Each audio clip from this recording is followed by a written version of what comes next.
Bismillahirrahmanirrahim. Assalamualaikum warahmatullahi wabarakatuh. Saya bersama Cikgu Bahasa Melayu Sekolah SMK Bandar Tenggara. Boleh Cikgu perkenalkan diri? Assalamualaikum warahmatullahi wabarakatuh. Nama saya Muhammad Hafiz bin Abdullah yang kini berkhidmat di SMK Bandar Tenggara. Baiklah, saya ingin mengajukan beberapa soalan tentang literasi bahasa. Soalan pertama, apakah isu utama berkaitan literasi membaca dalam kalangan murid sekolah? Baik, antara isu utama berkaitan dengan literasi dalam kalangan murid sekolah ialah mereka mempunyai masalah sukar untuk membaca. Itu salah satu. Kemudian apabila mereka dah boleh membaca, mereka pula mempunyai masalah untuk memahami teks. Jadinya bila kefahaman kurang, mereka akan menjadi seolah-olah lemah dalam memahami sesuatu perkara dan akan sedikit lambat untuk menerima pelajaran berbanding murid-murid yang lain. Baiklah, soalan yang kedua. Adakah pengaruh teknologi seperti media sosial memberi kesan kepada tahap literasi membaca murid? Bagaimana?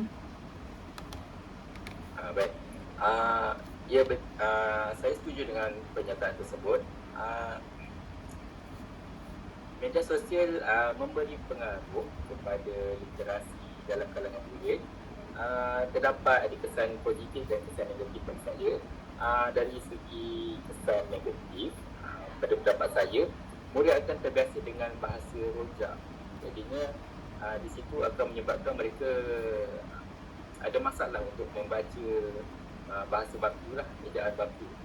Dan mereka menjadi kurang fokus terhadap penulisan panjang dan biasa di media sosial. Penulisan sedikit pendek lah berbanding di jadinya mereka akan mempunyai masalah fokus untuk membaca teks atau petikan yang lebih panjang. Dari segi kesan positif pula, perkongsian pelbagai bahan bacaan seperti artikel dan lain-lain boleh memberi impak yang positif lah kepada murid-murid apabila mereka membuat pembacaan tersebut. Mereka juga berpeluang untuk meningkatkan kosakata apabila banyak membaca bahan-bahan bacaan yang dikongsikan di media sosial. Baiklah. Soalan yang ketiga. Apakah cabaran guru dalam meningkatkan literasi murid? Baik, antara cabaran utamanya ialah pelajar itu sendiri atau murid itu sendiri yang tidak berminat untuk belajar sehingga menyebabkan kadar literasi murid itu sendiri terganggu. Kemudian tahap murid, murid yang berbeza-beza dalam kelas. Apabila tahap murid berbeza-beza, agak sukar untuk guru-guru mengajar di dalam kelas. Jadinya hal itu menyebabkan guru kurang fokus untuk meningkatkan kadar literasi dalam kalangan murid. Kemudian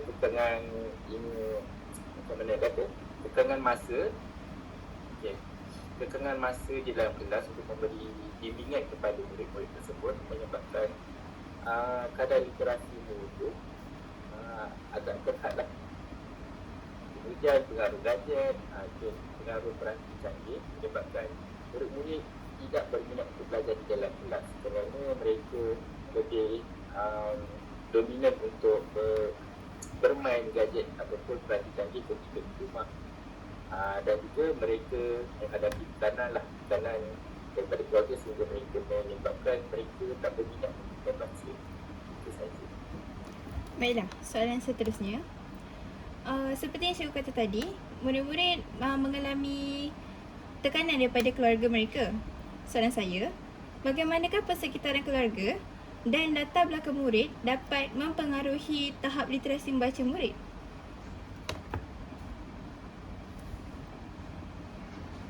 Okay, baiklah. Pada saya, sokongan ibu bapa itu sendiri sangat penting untuk membantu perkembangan literasi. Sebagai contoh, kalau macam ibu bapa itu sendiri mengajar ataupun mendidik anak-anak untuk membaca sejak kecil lagi, hal ini akan menyebabkan murid-murid itu sendiri terdedah dan lebih berminat untuk membaca. Ibu bapa juga tidak boleh memberi tekanan untuk murid membaca tanpa memberi pendidikan yang sepatutnya. Okay.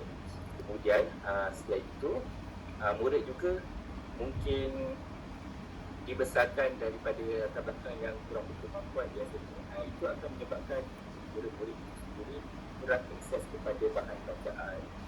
Okay. Ada juga murid-murid yang kurang bimbingan daripada persekitaran ibu bapa ataupun adik-beradik kerana sibuk ataupun tidak berkemahiran.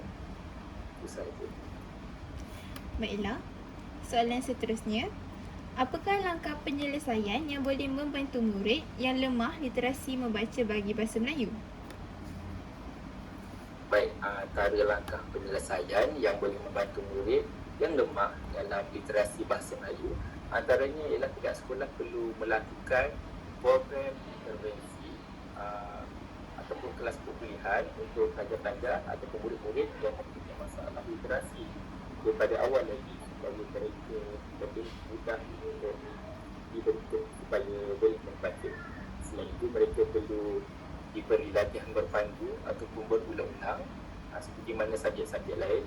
Begitu juga untuk literasi murid-murid. Kemudian boleh juga menyediakan bahan bacaan yang lebih ringkas dan mudah supaya murid lebih mudah dan lebih tertarik untuk membaca.